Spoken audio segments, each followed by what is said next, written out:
Do you smell what The Rock is cooking?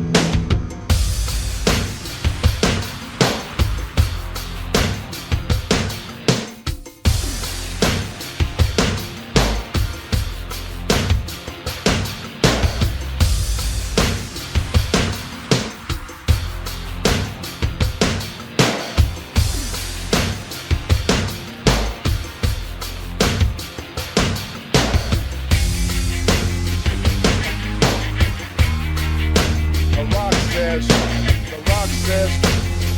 Rock says, know your damn role. WWF Rock Bottom in Your House took place on the 13th of December 1998 from Vancouver, Canada. Just over 20,000 fans packed out the General Motors Place, with an estimated 290,000 fans buying the show on pay-per-view. We have two big main event matches: The Rock defending the WWF Championship for the first time on pay-per-view against Mankind, and The Undertaker takes on Stone Cold Steve Austin in a Buried Alive match. The winner of that one will get a spot in the 1999 Royal Rumble. Before the show even begins, we get a little intro from the man that this event is named after. The Rock welcomes us to his pay-per-view event, and he says we can look forward to several more of these events in the future, with names such as Rock Solid, Rock and Roll, and Laying the Smackdown. That last one proved to be quite prophetic, but we'll talk about that more in August of '99.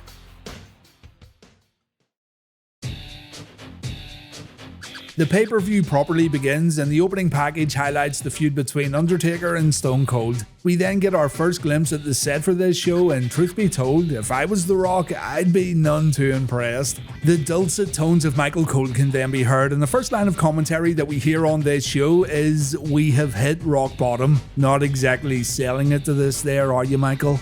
A lot of attention's being drawn to the gravesite, which will be used for the main event this evening, and when you think about it, it's a truly bonkers stipulation to put on television. You're essentially saying that someone's going to be unalived right here on pay-per-view, and this is all perfectly normal. Anyway, it's time to go to the ring for our opening contest. It's the tag team of Val Venis and The Godfather, also known as Supply and Demand, taking on D'Lo and Mark Henry. Godfather asks the crowd if they like what they see, I assume in reference to the ladies he has with him and not the lackluster Rock Bottom set due to the fact that they cheer loudly. And the Godfather says he's going to give his ladies a break, but seeing as it's the holiday season, they'll also get Val Venis for the whole night, presumably to help with odd jobs around the house or put up Christmas decorations. Here comes the team of Mark Henry and D'Lo, and they're accompanied to the ring by Jackie and Terry. These two have formed an alliance of their own over the past few weeks, and the commentators are confused as to why Jackie and Terry are with Mark and D'Lo tonight.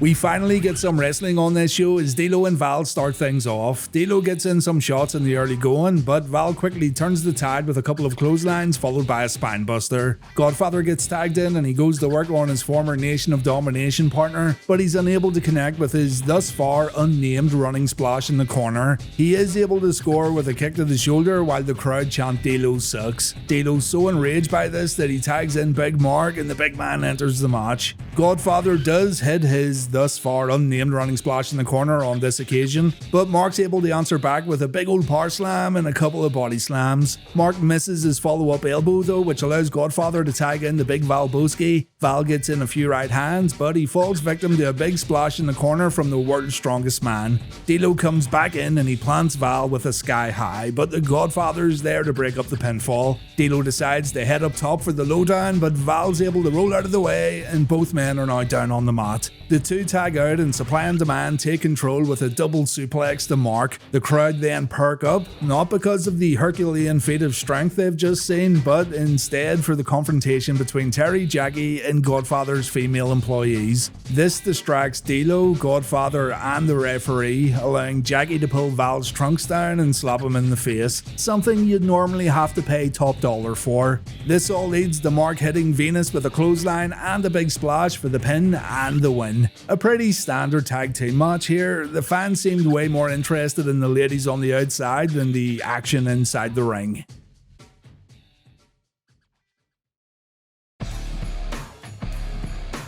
Backstage at the Superstar location, Doc Hendrix speaks with Chyna and Triple H. Doc asks Hunter if he's worried about DX being barred from ringside for the Outlaws tag team title defense later on tonight, but he says he has the utmost faith in Billy and Rhodey to get the job done by themselves. We then see footage from Sunday Night Heat earlier tonight where Mankind attacked The Rock from behind during an interview. Cole says that the WWF champion suffered severe injuries to his ribs following this assault by the challenger. Later in the Heat broadcast, Foley said that the fine print in the contract for their match stated that if The Rock was unable to defend the championship for any reason, then the title would become the property of Mankind. We then see Rocky asking Vince and Shane what they are going to do about this problem, but the chairman assures the champ that he'll take care of it.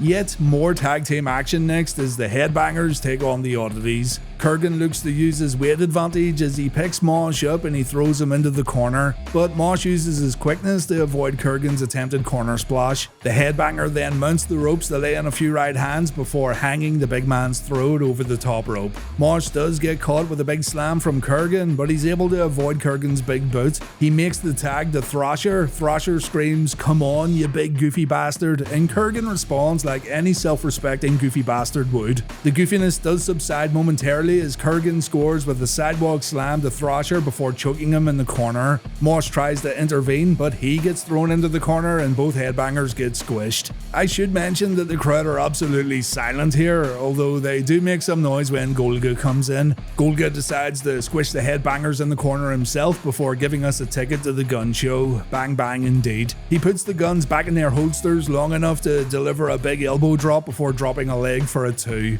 Kurgan comes back in and he misses a second rope splash, allowing Mosh and Thrasher to take the big man up and over with a double suplex. The Headbangers then connect with a double team leapfrog body guillotine. Mosh and Thrasher look to isolate Kurgan by double teaming him as the referee's busy with Golga. Kurgan fights back with a backdrop, a clothesline, and he then gets the ice cold tag to Golga, who takes on both Headbangers by himself, even hitting a dropkick to Mosh. Thrasher makes a blind tag before he gets hit with a running power slam, and just as Golga was about to finish off Thrasher, Mosh connects with a top rope attack. The Headbangers win the match via pinfall. Can't lie, this one was tough to get through. It's hard to care about this feud. The only fireworks came after the match when Mosh started going at it with a fan at ringside, which is a damning indictment of the quality of this wrestling match. We then go backstage to the WWF.com location as Kevin Kelly and Dr. Tom discuss tonight's Buried Alive match. They show us footage of Stone Cold checking out the graveside earlier on today, and it's at this point I wonder if naming the show after The Rock was the best move.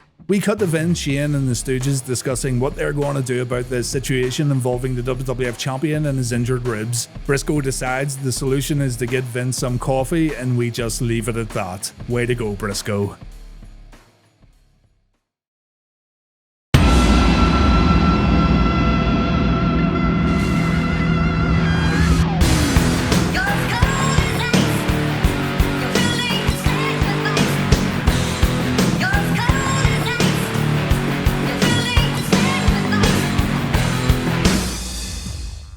Oh yeah, now this show can really start as Steve motherfucking Blackman takes on Canada's own Owen Hart. Over these past few weeks on Raw, Steve Blackman's been determined to out Owen Hart as the Blue Blazer, but Owen has continuously denied that he and the Blazer are one and the same, so much so that Owen's attacked Blackman along with the Blue Blazer to prove his innocence. A few weeks back on Raw though, the tables were turned as Blackman himself dressed up as the Blazer and he attacked Owen Hart, but Owen would once again get the better of Blackman this past Monday night.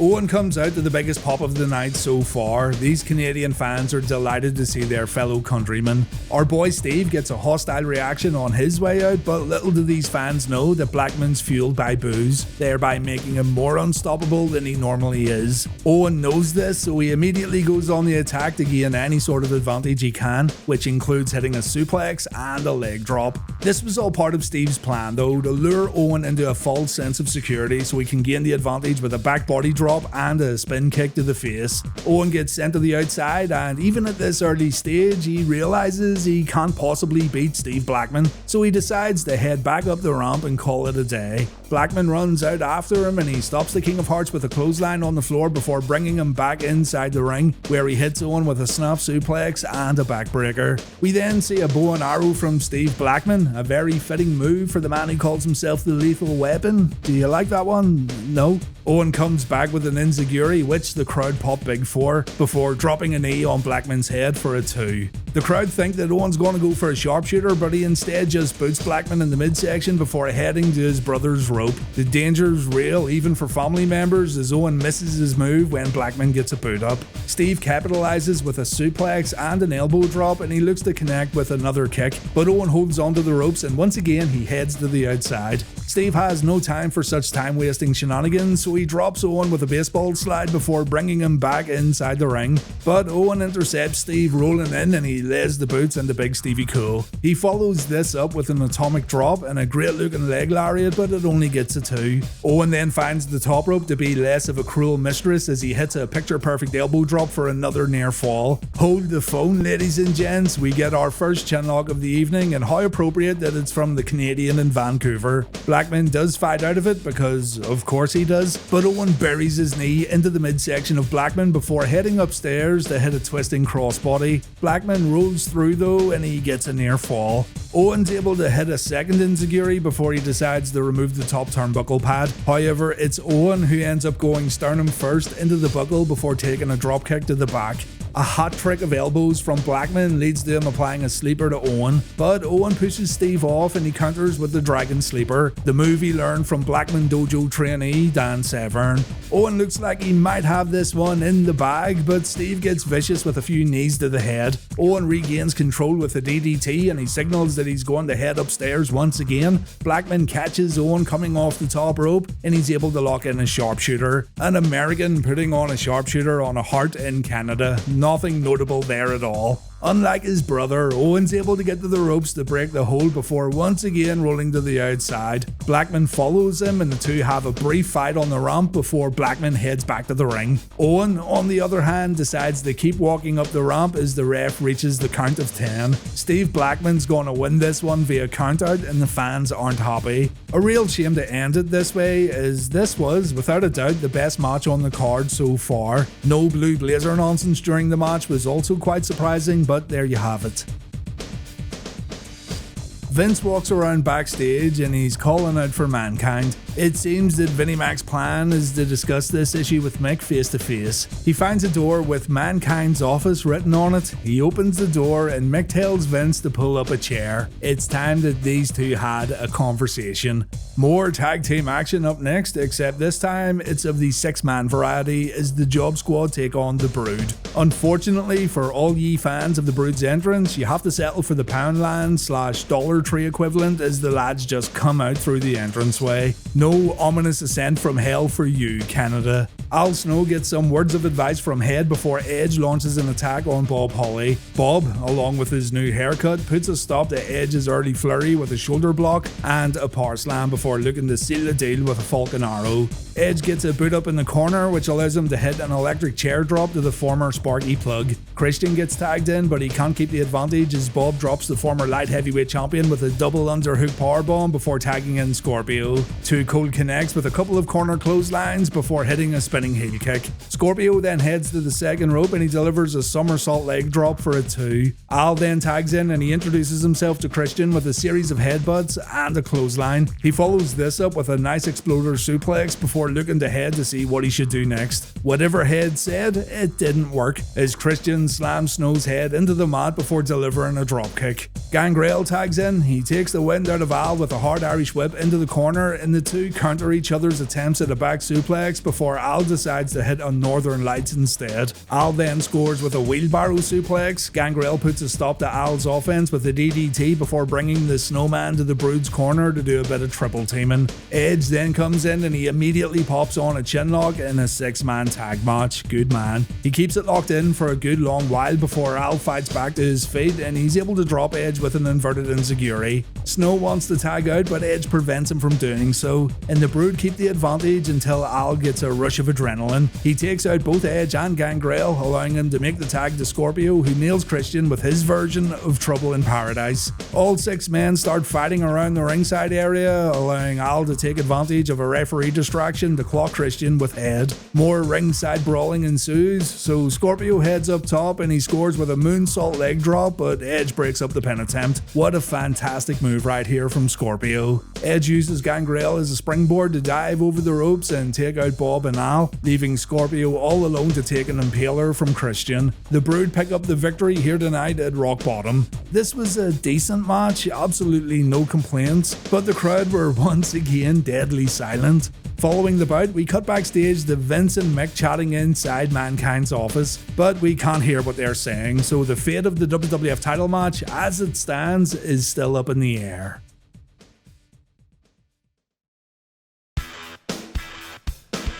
Up next, it's the striptease match between Jeff Jarrett and Goldust. Last Monday night on Raw, Goldust came to the ring and he flashed Deborah, because that's a perfectly rational way to get someone's attention. This caused Double J to get distracted, obviously, and Jarrett took a pinfall loss. Instead of pressing charges, Deborah then decided to do the same to Goldust later in the night, which brings us to this matchup here tonight at Rock Bottom. The rules are simple: if Jarrett wins, Goldust strips; if Goldust wins, then Deborah must disrobe. So either way, Jarrett gets to keep his clothes on. I'll let you decide whether that's a good thing or a bad thing. The fans inside the General Motors place are solidly behind Goldust as we get underway. Goldie uses that support to take Jarrett down with a shoulder block and a side headlock takeover before connecting with a spine buster. Double J is able to knock Goldust to the outside with a back elbow before snapping the Bizarre One's neck over the top rope. Jarrett connects with a top rope crossbody, but Goldust rolls through and gets a near fall. King, on commentary, reiterates that he's only going against Jarrett for this one match, and this one loss won't hurt his career a single bit. Alliances mean nothing when there's boobs involved, I guess.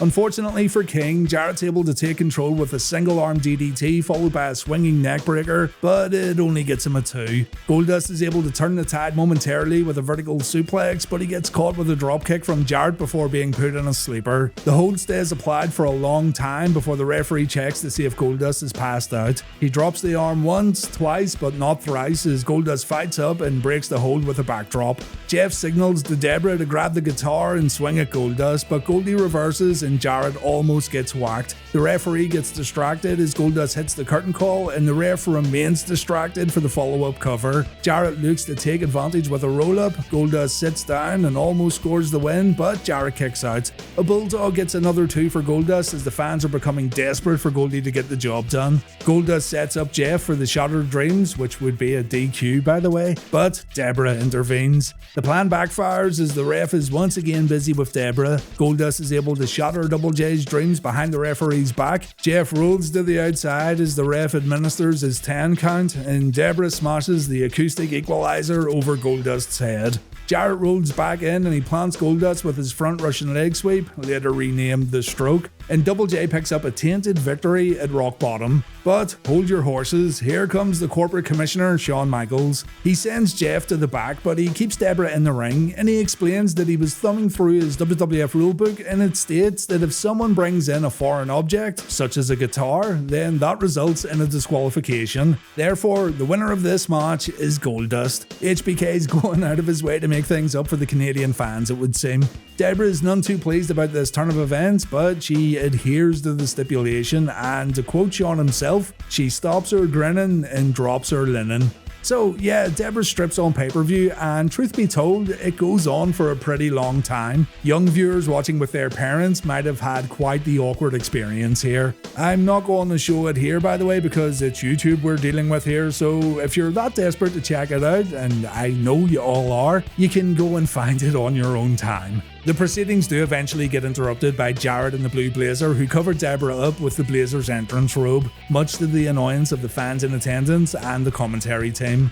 We then go backstage again to see Vince emerging from Mankind's office, and the boss walks away with a big smile on his face. We'll have to wait and see what the fallout of this meeting will be later on tonight.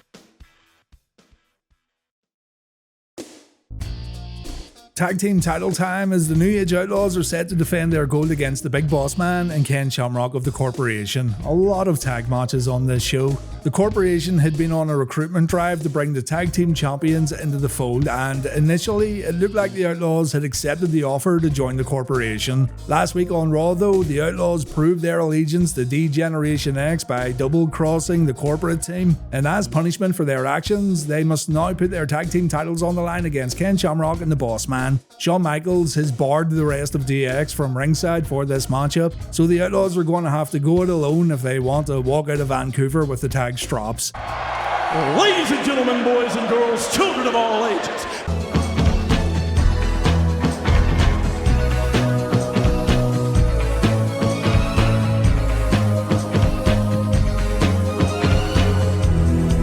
Shut up! The Canadian fans aren't too fond of Kenny Boy, and they let him know it as Road Dogg gets the jump on the world's most dangerous man. The IC champ doesn't appreciate such underhanded tactics though, and he shuts Road Dogg down with a big old clothesline. Boss Man gets in a cheap shot from the apron while the referee's dealing with Billy before tagging in and going to work on the Road Dogg. Boss Man hits a body slam but misses his follow-up splash, which allows Roddy to make the tag to Billy. Mr. Ass lays in a few shots before quickly tagging out again. The Outlaws score with a double back body drop, but the Boss Man nails an uppercut before tagging Shamrock back in. Kenny Boy misses a spin kick and Road Dogg drops Shamrock with his dancey punch before delivering his dancey knee. Billy comes back in, but Shamrock delivers a big hip toss. This looked awesome, and Ken stays on his opponent by laying in some mounted right hands. Shamrock stays in control with a kick to the face, but Billy's able to counter Ken's back body drop attempt with a famouser. Road Dogg gets tagged back in, but immediately falls victim to a belly to belly from Shamrock. Boss Man and Shamrock continue to wear down the Road Dogg, and we appear to be falling into that familiar Outlaws tag team match formula. This beating goes on for quite a while, and fans really aren't into it at all. They haven't been the most enthusiastic crowd so far this evening, but it's really highlighted during this corporate beatdown of Jesse James. Roddy does briefly fire up, but is stopped once again by Shamrock, who connects with a jumping leg lariat. The Corporation continue the beatdown. Road Dogg gets sent into the turnbuckles pretty hard before finding himself locked in a front face lock. Again, he fights out, but he's leveled by Shamrock and the punishment continues. Finally, Road Dogg gets that tag. The referee doesn't see it though, and Billy's none too happy about it, even squaring up to the commissioner on the outside of the ring. Boss Man looks to set up Road Dogg for a powerbomb, but James is able to counter and he elevates the Boss Man over the top rope to the floor. He goes out to attack Boss Man, but he's quickly shut down after HBK gets in a few cheap shots. Road Dogg's eventually able to create some separation, and at long last he makes the tag to Billy, who cleans house, culminating in a big sit-down powerbomb to Kenny Boy. He makes the cover, but the commissioner pulls the referee out before he can make it to 3. HBK tosses Boss Man his nightstick and both the Outlaws get laid out. Shamrock makes the cover, but Billy's able to get the shoulder up just before 3. Billy looks for a suplex on Shamrock, but Shawn grabs his leg, forcing Billy to fall backwards. Shamrock lands on top, but Billy rolls through and the Outlaws retain the tag team titles. There's no way this match had any right to go 16 minutes, and when you throw in the really clunky finish, it just underlines that point even more. Cut about 5 or 6 minutes off this one and it would have been a much tighter and more streamlined affair, but what we ended up getting was a monotonous slog. The Road Dogg beatdown and the usual hot tag build went for way too long.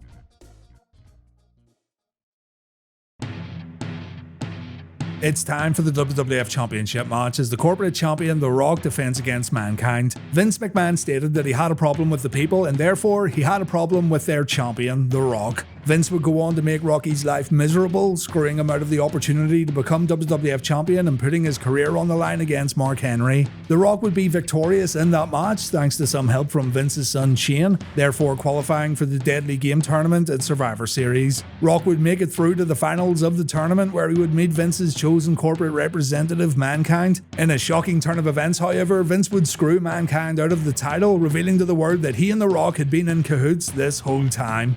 Poor Mick Foley had been used by Vince, and the corporation was now going through great lengths to humiliate Mankind. Before declaring his allegiance to the corporation, Commissioner Shawn Michaels granted Mankind a title match at Rock Bottom, along with a contract that stated if The Rock was unable to defend his championship for any reason, then the title would automatically go to Mick Foley. Earlier on tonight on Sunday Night Heat, Mankind would attack the champion, causing damage to The Rock's ribs, and as we've seen, Vince McMahon spent the evening trying to bargain with Mick to call the match off. Backstage, Vince tells Rocky and Shane that after his meeting with Mick earlier tonight, all Mankind wants to do is have everyone in the ring to take care of this whole issue. Mankind makes his entrance, contract in hand, and now we'll all get to see what his plan is regarding this WWF title match. The Rock makes his way down to the ring alongside Vince and Shane, pausing to admire the two large photographs of himself at the entranceway. Despite Rocky being a heel, these fans here in Vancouver react very favourably to the corporate champion, giving him the best reception of anyone thus far tonight, with the only exception maybe being Owen Hart. Vince grabs the mic and he states that before they get down to business, he'd like to point out to Mick that he has a hole in his tights. Very good. Mankind says that he'll be more than happy to put a line through the clause that states Rock can lose the title if he can't compete, because there's nothing he'd like to do more than kick Rock's corporate ass all over Vancouver. But Mick will only cross out that clause if Vince admits to the entire world that he never heard the words "I quit" come out of Mankind's mouth back at Survivor Series. Vince says that if The Rock heard Mick say "I quit," then it's good enough for him. So Mick takes the contract and he tears it into pieces right in front of Vince, giving The Rock the incentive to attack Mick from behind. The WWF Championship match is on.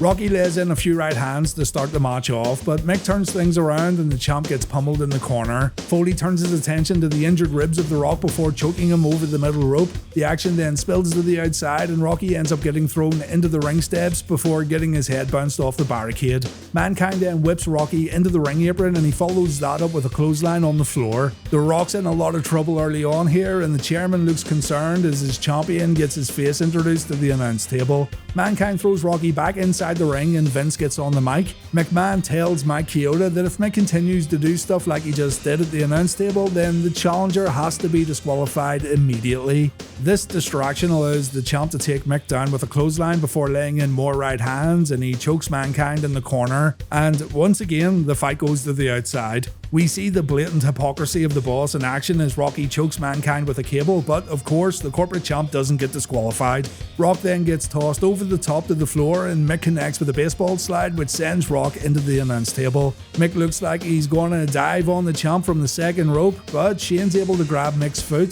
distracting him long enough for the Rock to recover and toss Mankind off the second rope to the floor. This looked and sounded like it absolutely killed, and no wonder Mick took a few minutes to compose himself afterwards.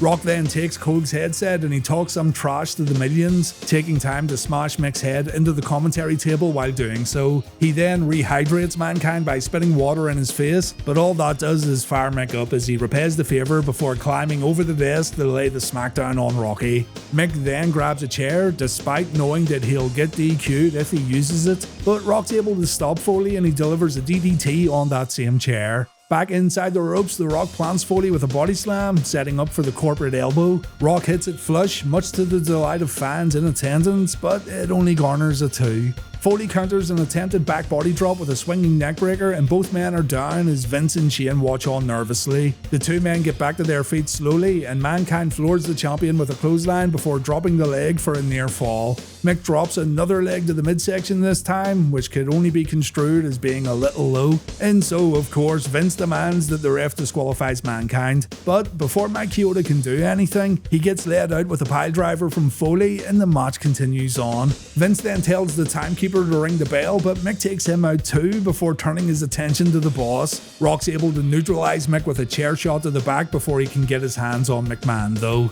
Back in the ring, Rock hits a rock bottom, how appropriate, but we have no referee to end the match. Rock holds Mick so as Shane can come in to clobber Mick with the WWF title belt, but Foley moves out of the way and Shane hits Rock by mistake.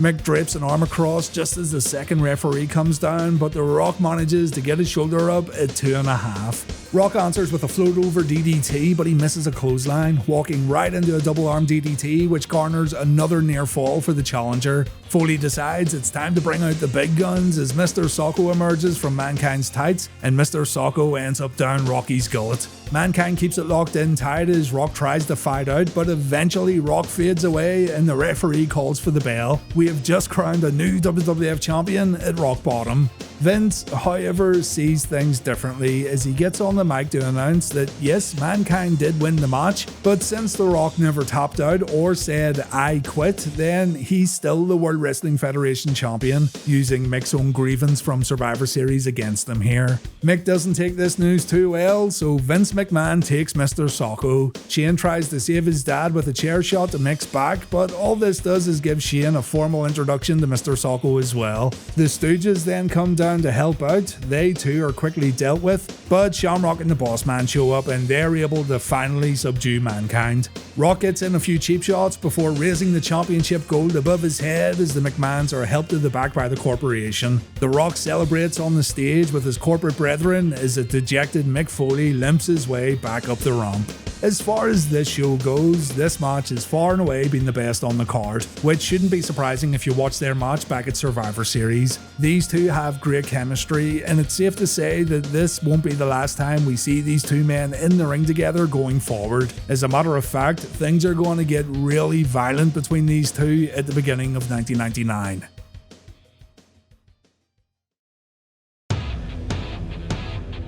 Main event time, and it's the bout that's been hyped up all evening long. It's the Buried Alive match between The Undertaker and Stone Cold Steve Austin. The winner earns himself a spot in the 1999 Royal Rumble match. These two have been intertwined for the majority of 1998, with their rivalry really coming to the forefront around the time of the King of the Ring in June. They have been partners, they've been opponents, but now both men's hatred for each other runs deeper than a mere professional rivalry. On the November 16th episode of Raw, The Undertaker cost Austin a chance to become WWF champion by interfering in his title match and cracking him in the head with a shovel. On the following episode of Sunday Night Heat, Vince declared that he was nothing but a good sport, and he said Austin would be one of the 30 participants in the Royal Rumble match, but only if he could defeat The Undertaker in a Buried Alive match. The attack from the shovel landed Austin in hospital with a serious concussion, but The Undertaker was determined to finish what he started and he attacked Stone Cold while the rattlesnake recovered. Austin got taken to the cemetery where The Undertaker planned on burying Stone Cold alive, but the Prince of Darkness had a change of heart and he decided instead that he was going to embalm Austin alive. Pretty gruesome stuff.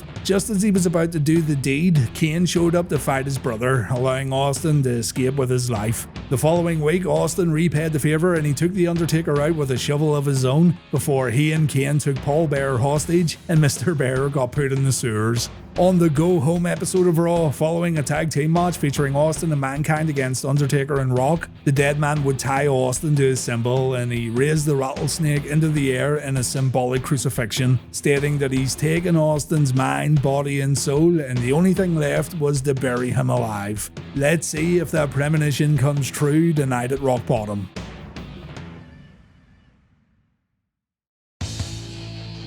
The lights go down inside the General Motors place, signalling the arrival of The Undertaker. King and Michael Cole reiterate the rules of this match, stating that there are no pinfalls, no countouts, no submissions, and no disqualifications. The only way to win the match is to put your opponent in the grave and cover his body with dirt until he's buried alive. We even have a camera placed inside the grave, which I'm sure did wonders for those watching at home who have a fear of being buried alive. Those inside the arena lose their collective mind as they hear the glass shatter and Stone Cold makes his way down the ramp. Austin shows that he refuses to be intimidated as he stands over the gravesite before running down to the ring, where he and the dead man collide in the aisleway. Austin goes on the attack early with a number of right hands, which sends The Undertaker back towards the grave, and Austin decides to choke the Phenom with his entrance vest. Austin then substitutes his vest for a cable before throwing Taker into a guardrail, and Steve then picks up that guardrail only for Taker to counter with a boot to the midsection. Taker continues to beat Austin down around the gravesite before finally taking the fight to the ring, where Austin delivers the Luthez press and a big elbow to the face.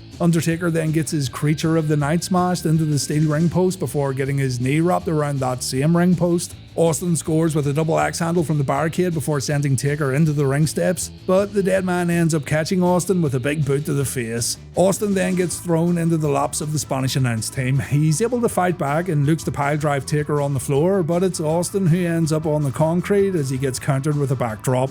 Stone Cold then gets choked by the boot of the dead man back inside the ring before Taker pulls Austin's shoulder around the ring post. Austin gets dragged back up to the graveside and the dead man looks to deliver a blow that'll send his opponent 6 feet under, but Austin blocks it and he manages to send Taker spilling down the mound of dirt to the floor. Austin then grabs that steel guardrail from earlier and he charges at the Phenom, knocking him down once again. The two fight up to the grave and both men hang perilously over the edge of it, but it's Austin who pushes Taker in. The Phenom, however, is able to hit Austin with a burial wreath and now both men are in the grave. Austin gets choked before the Undertaker grabs a shovel, the same weapon to put Austin in hospital, but he gets attacked before he can use it. The two continue to brawl around the gravesite before eventually taking the fight back towards the ringside area, where Undertaker finds a chair and he cracks Austin right between the eyes. It's at this point you realise that there really hasn't been a lot happening in this match so far. I know it's all building to a big crescendo with one man being buried alive, but thus far both men have taken a lot of shortcuts with brawling on the outside and heading back and forth to the grave at the top of the ramp. Even the crowd, who were into this match when it began, have quietened down significantly. Austin looks to hit another axe handle, this time off the apron, but he gets caught and Taker drives him into the ring post. Back in the ring, Austin fires up with a few right hands, but Taker cuts him off with a choke slam. Taker drags Austin back up to the graveside, grabbing a can of gasoline as he goes. Austin gets knocked into the grave. The biggest pop of the match so far comes when Taker gets hit with a drink thrown by a fan in the audience. I don't condone throwing things at performers, but I gotta say, I was impressed. Taker starts to throw dirt on top of Stone Cold, but the rattlesnake's able to climb out and he hits the dead man in the head with that can of gasoline. He hits him again before delivering a stunner, which sends the Undertaker into the grave. The crowd did come alive for this, to be fair. Austin tips a wheelbarrow full of dirt onto the Undertaker before chasing Paul Bearer with that gas can. This allows Taker to climb out of the grave and he seems a tad perplexed by the fact that Austin's nowhere to be seen. Suddenly, fire shoots up from out of the grave and the Undertaker turns around to see Kane standing on top of the dirt. The brothers brawl around the graveside and Taker sets Kane up for a tombstone. The Phenom gets distracted by something happening at the entranceway, and this allows Kane to turn the tables and drop the dead man with a tombstone of his own. We see what it was that had the Undertaker so confused, and that's Stone Cold driving a digger to the gravesite. Kane tosses the prone body of his brother into the grave, and after what seemed like an ice age due to some confusion with the driver, the digger dumps the dirt on the Undertaker. The driver seems to be having real trouble controlling the vehicle blade to load more dirt, so much so that a pissed off Steve Austin has to grab a shovel and start pushing dirt into the grave himself. It gets quite painful to watch as the driver takes ages to do anything. So Austin grabs a few beers, he has a word with Earl Hebner, and the referee raises Austin's hand in victory. Stone Cold's music plays and Austin's declared the winner, earning himself a spot in the Royal Rumble match and giving himself one more opportunity at the WWF title. This match was not good, a punch-kick affair which lasted over 20 minutes with little, if anything, to get excited about. Even the terrifying nature of the stipulation was made to look ridiculous due to how botched the finish was, and it's a shame too, seeing as this was one of the hottest feuds of 1998. Austin pours one out for his dead homie, the show fades to black, and that's WWF Rock Bottom in the books.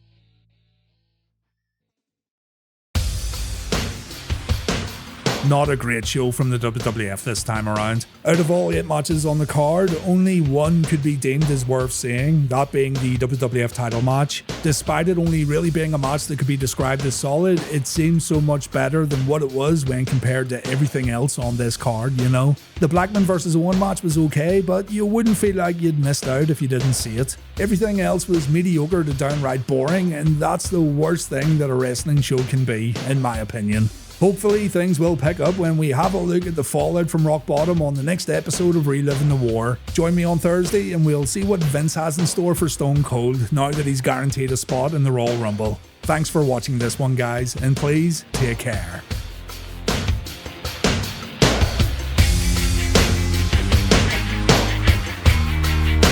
The Rock says